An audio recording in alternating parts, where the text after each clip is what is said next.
Clima incandescente, quello che ha animato stamane l'assemblea degli studenti dell'Ipierico Fermi di Agrigento, convocata dal comitato studentesco della scuola e svolta presso l'auditorium dell'Istituto Niccolò Gallo. Alla presenza degli alunni, docenti e familiari, i componenti del comitato, prendendo atto dei passi avanti realizzati con la consegna dei locali del CAP alla provincia e dei tempi necessari per consentire gli interventi di riqualificazione ed adeguamento dell'immobile, i ragazzi hanno ribadito a viva voce le precarie ed insostenibili condizioni in cui sono costretti a fare lezione a 5 mesi dalla chiusura dell'istituto.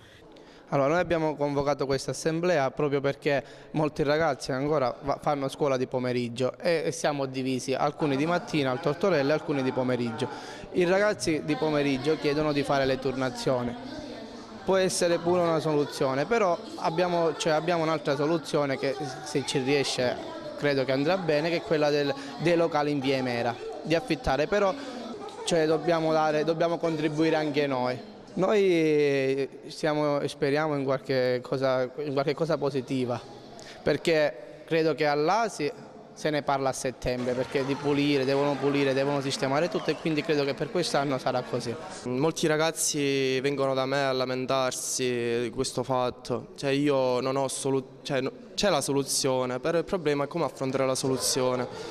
Io posso dire, il preside ci sta vicino. Voi che cosa lamentate quotidianamente? C'è anche il problema del fatto degli autobus, perché molti ragazzi devono uscire prima dell'orario di chiusura della scuola. E infatti molti miei compagni sono lamentati anche molto su questo fatto, perché invece di fare tutte le 5 ore consecutive ne fanno solamente 3. Quindi non riuscite a coprire le ore di scuola? No, la maggior parte dei giorni no.